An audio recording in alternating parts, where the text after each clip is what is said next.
Good morning. In today's reading, Jesus counters another traditional error from the scribes and Pharisees, explaining that food in and of itself does not make a person unclean, but rather it's the intent of the heart that matters to God. He specifically condemns traditions which effectively undo the original intent of God's commands. I'm reading scripture from Mark chapter 7, verses 18 through 23. He said to them, "Then do you also fail to understand? Do you not see that whatever goes into a person from outside cannot defile, since it enters not the heart but the stomach, and it goes out into the sewer? Thus he declared all foods clean. And he said, it is what comes out of a person that defiles, for it is from within, from the human heart, that evil intentions come. Fornication, theft, murder, adultery, avarice, wickedness, deceit, licentiousness, envy, slander, pride, and folly. All these evil things come from within. They defile a person." May God bless the reading, hearing, and understanding of these holy words. And then I want to share with you a poem from the collected works of Langston Hughes. It was originally published in 1926. James Mercer Langston Hughes was an American poet, a social activist, novelist, playwright, and columnist from Joplin, Missouri. The poem is titled, "I Too." I too sing America. I am the darker brother. They send me to eat in the kitchen when company comes. But I laugh, and I eat well, and I grow strong. Tomorrow, I'll be at the table when company comes. Nobody'll dare say to me, "Eat in the kitchen," then. Besides, they'll see how beautiful I am and be ashamed.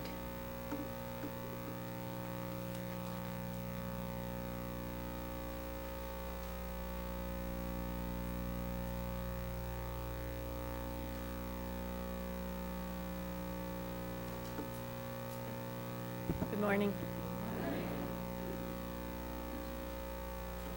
So I'm again Elizabeth Normen, publisher of Connecticut Explored.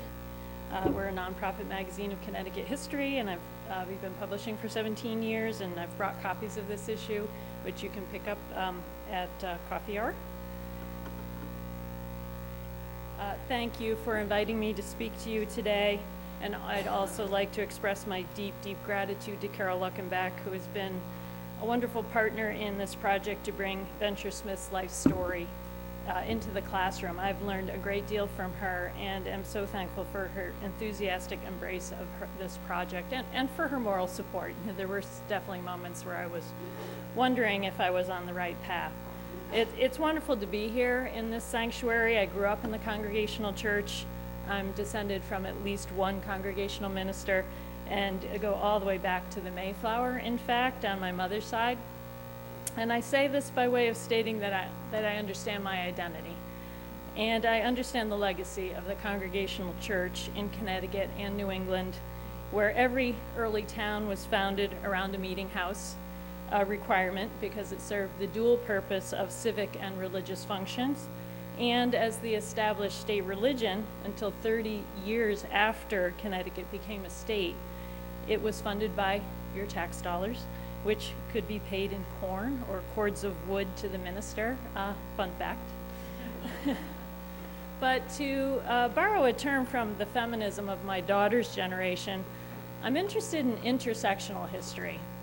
That is, history that is a big tent, that embraces multiple perspectives. So when I asked a curriculum specialist I was working with on this publication, Where I Live, Connecticut, which is a third grade social studies resource we introduced in 2017, about what she wanted for the state's recommended 5th grade social studies curriculum. And she said, a book about colonial Connecticut. My first thought was, oh, no, not my period. Surely that's been covered by many other oldie colonial histories of Connecticut. What could I possibly bring to that topic that's not been said 1,000 times before?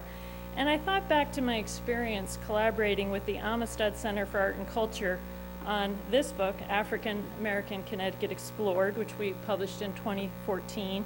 And one of my co-collaborators on that project, Olivia White, is here this morning, who is now on my board because I know a good person when I meet one. And she's one of my greatest supporters, who I also very much appreciate. And I thought about one story in particular. The first person narrative of Venture Smith, who Carol told you a little bit about, and I'm going to repeat a little bit, but it's the earliest of Connecticut's so-called slave narratives. And I thought, what if children could learn about the founding of Connecticut from Venture Smith?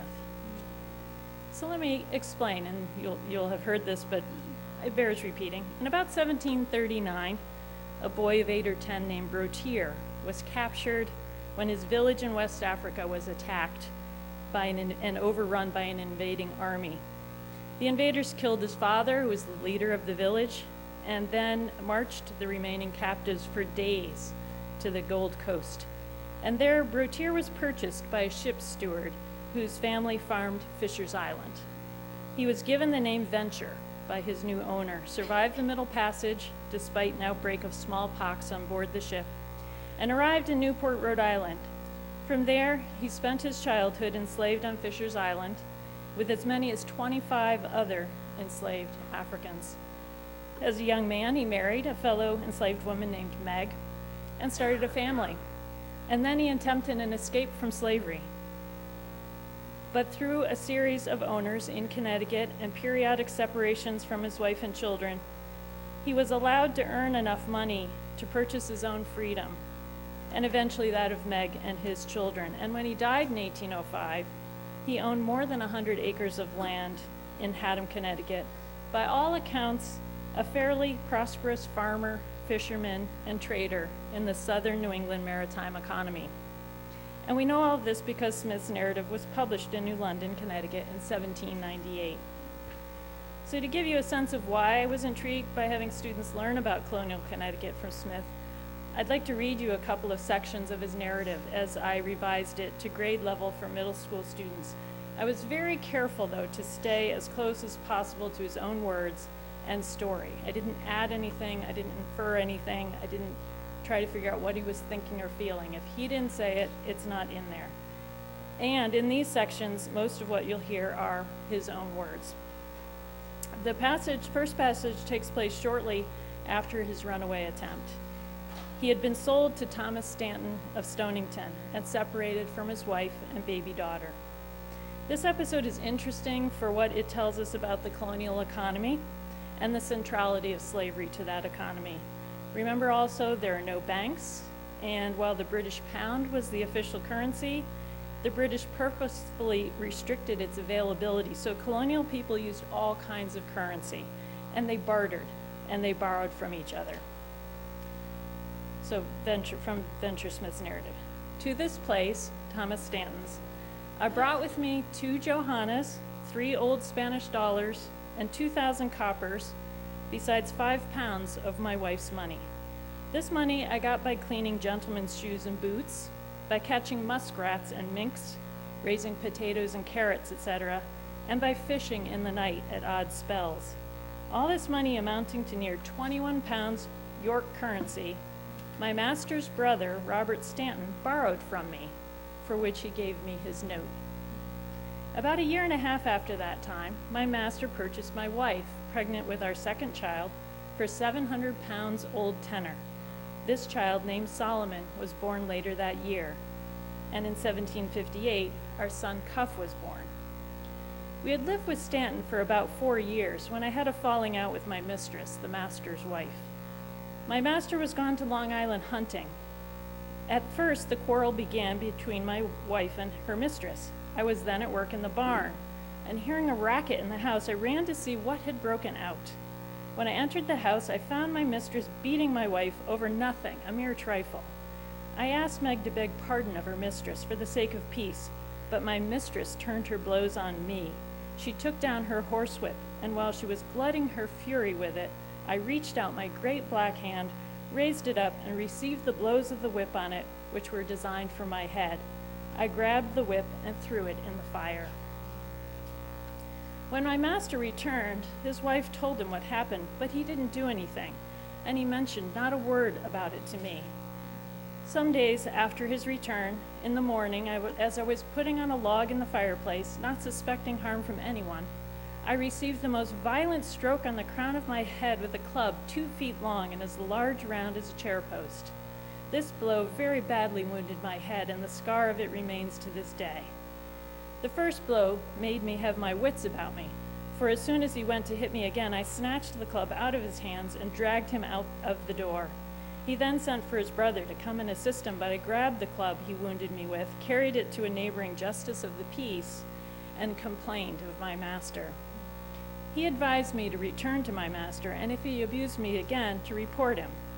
I agreed, but before I set out for my master and his brother Robert came after me.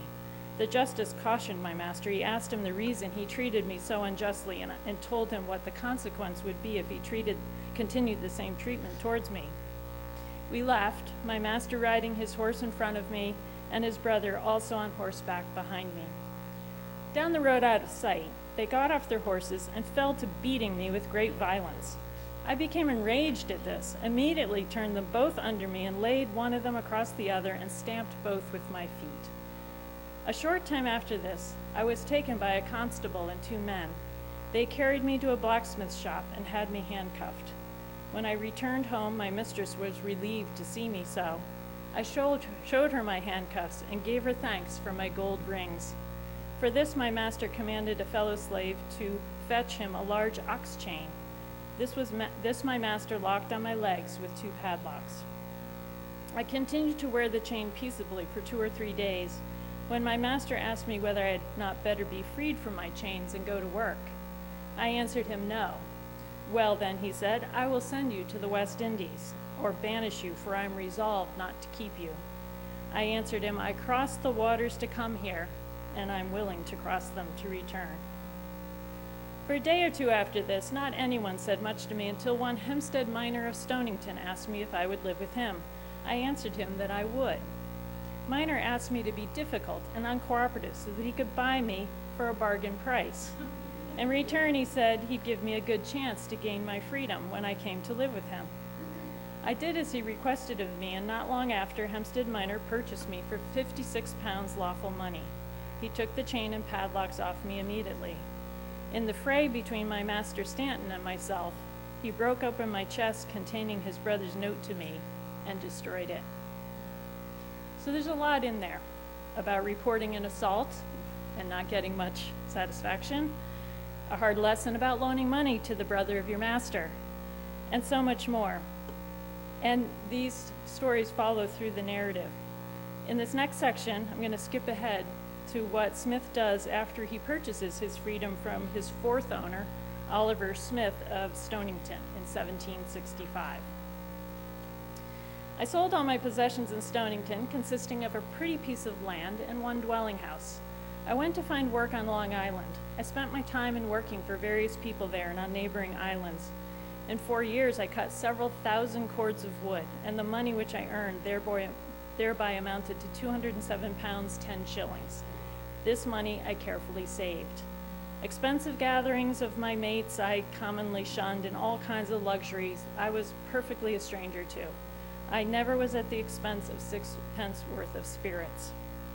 Being after this labor 40 years of age, I worked at various places, and in particular on Ram Island, where I purchased Solomon and Cuff for $200 each, his sons.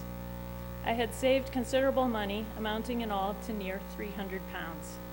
After this, I purchased an enslaved man, for no other reason than to oblige him, and gave for him 60 pounds. But in a short time after, he ran away from me, and I thereby lost all that I paid for him except 20 pounds, which he paid me previous to his running away. The rest of my money I laid out in land in addition to the farm which I owned before with a dwelling house on it. 44 years had then completed the revolution since my entrance into this existence of servitude and misfortune. Solomon, my eldest son, was 17 years old and could work and earn money.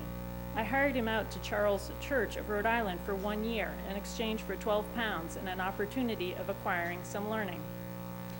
In the course of the year, Church fitted out a vessel for a whaling voyage, and needing sailors, he enticed my son to go with the promise of giving him, upon his return, a pair of silver buckles besides his wages. As soon as I heard of his going to sea, I immediately set out to go and prevent it if possible. But on my arrival at Church's, to my great grief, I could only see the vessel my son was in, almost out of sight, going to sea. My son died of scurvy on this voyage, and Church has never paid me the least of his wages. And my son, besides the loss of his life, I lost equal to 75 pounds. So 8 or 9 years after buying his own freedom, Smith was finally able to buy Meg in around 1773 or 1774, and his youngest son was born, their only child born free. And at this point, right on the eve of the Revolutionary War, they moved to Haddam, Connecticut from Long Island. He didn't forget his oldest daughter, Hannah, now a young woman. He bought her too, but she died of illness soon after, having been separated from her family nearly her entire life. In closing his narrative, Smith writes, "I am now 69 years old. Though once straight and tall, measuring without shoes 6 feet 1 inch and a half, and every way well proportioned, I am now bowed down with age and hardship. My strength, which was once equal if not superior to any man whom I have ever seen, is now enfeebled, so that life is a burden, and it is with fatigue that I can walk a couple of miles stooping over my walking stick. My eyesight has gradually failed till I am almost blind, and whenever I go abroad, one of my grandchildren must direct my way. But amidst all of my griefs and pains, I have many consolations. Meg, the wife of my youth, who I married for love and bought with my money, is still alive. My freedom is a privilege which nothing else can equal. I am now possessed of more than 100 acres of land and 3 habitable dwelling houses. It gives me joy to think that I have and that I deserve so good a character, especially for truth and integrity." So why expose kids to Venture Smith and his family's story? It's tough stuff. It's upsetting. It's violent. Hip-hop artist and entrepreneur Sean P. Diddy Combs said, and I quote, "If you study Black history, it's just so negative, you know? It's just like, okay, we were slaves, and then we were whipped and sprayed with water hoses, and the civil rights movement, and we're American gangsters. I get motivated for us to be seen in our brilliance," unquote. You hear his pain. You hear his frustration. He's not alone. People say, "Why talk about the past? It's over. Let's move on." Well, I believe because we need to do a better job countering essentialist ideas about race and gender and privilege, which emerge early between ages 4 and 11, according to a study by Dr. Kristen Pokour of the University of Hawaii. Smith's story is an opportunity to shift the traditional narrative about Connecticut by ensuring that a diversity of Connecticutans are represented. We want children to grow up knowing about where they live, developing a sense of place, and understanding that though our state's history is not one of acceptance of difference, in fact, quite the opposite, nonetheless, all kinds of people have made Connecticut what it is today. All children should feel that they belong and have a role to play in their state's future. Smith's narrative is a rare opportunity for a voice of color to speak to students across more than 2 centuries, and students appreciate this. As one student in the pilot for Venture Smith's Colonial, Connecticut last spring noted, it's reassuring that he wrote this himself and that none of it got changed. Further, Smith's narrative is an extraordinary opportunity to foreground the African and African American experience, importantly both enslaved and free, in its dark moments and its brilliance, in the colonial New England story. Young children are introduced to the presence of Africans in the colonies from the beginning. Students learn about the centrality of the institution of slavery to the colonial economy, They learn from Smith about the cruelty of slavery and how he secures his freedom for himself and his family in all its unfairness through his own agency. Another student commented, "When reading the book, I was amazed at all of the tragedies that happened to him and how he changed and succeeded through it all. Having Venture Smith tell his story, a nonfiction story, enables students to connect with and empathize with a real person's experience." Historically, both Native Americans and African Americans experienced an effort to make them disappear from the American colonies and the United States, physically as well as from the history. In fact, the publication of Smith's narrative in 1798 may well have been an effort by his publisher, the Bee of New London, to counter the growing fear among whites about the growing number of free black people in Connecticut in that era, when slavery was still legal in Connecticut, but on the decline. He may have published it to show that the fear that, once unfettered by the social control of slavery, free blacks would become a burden on society was unfounded. Smith's narrative amply illustrates how productive he was, how hard he worked, and developed his land in a way consistent with white colonial ideals. Smith spent years earning enough money to begin at the starting line at midlife, and still he became successful by the measure of the day. My point is that then and now, his story illustrates that frugality, hard work, and perseverance is not the exclusive domain of Yankees. I interviewed educator Dr. Benjamin Foster last week for our podcast, Grading the Nutmeg, and I asked him why he was driven to work for state legislation which passed this last session, requiring the teaching of African American history in the public schools. Connecticut is a local control state. Towns decide what is taught as long as students meet the state requirements for graduation from high school. So there have before this been very few requirements about what to teach. Dr. Foster talked about when he was a high school principal in Bloomfield. He would be in the halls encouraging his students to do their best on the state tests in math and so forth. And he said that when he started hearing his students say to him that math was for whites, he knew he had to do something to show his students that their history includes mathematicians and scientists and inventors and entrepreneurs like Venture Smith. In her memoir, Becoming, former First Lady Michelle Obama wrote, "So many of us go through life with our stories hidden. We grow up with messages that tell us there's only one way to be American. That is, until someone dares to start telling that story differently. I grew up with a disabled dad in a too-small house with not much money in a starting-to-fail neighborhood, and I also grew up surrounded by love and music and in a diverse city in a country where education can take you far. I had nothing or I had everything. It depends on which way you want to tell it."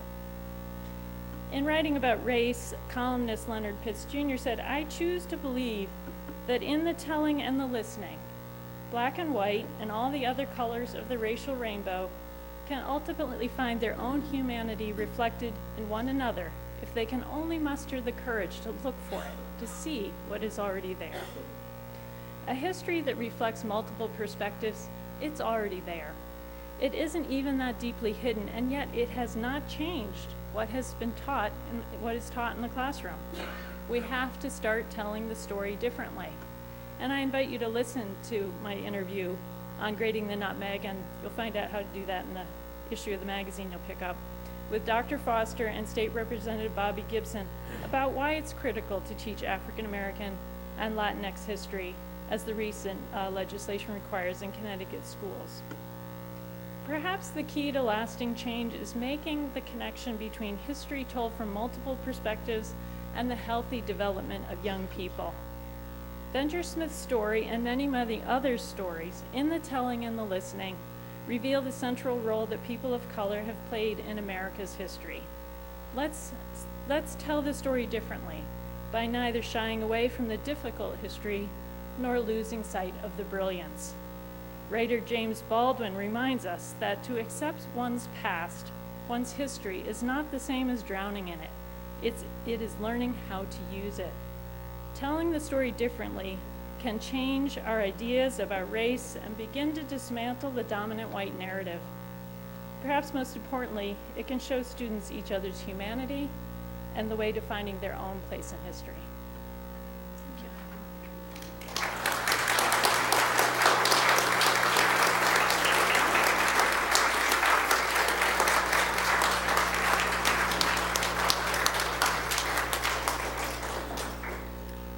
As Kate comes forward to lead us in our prayers, I just want to reflect. Our scripture this morning was a little weird. Maybe you didn't see the marriage between why we kept the narrative lectionary reading with our speaker.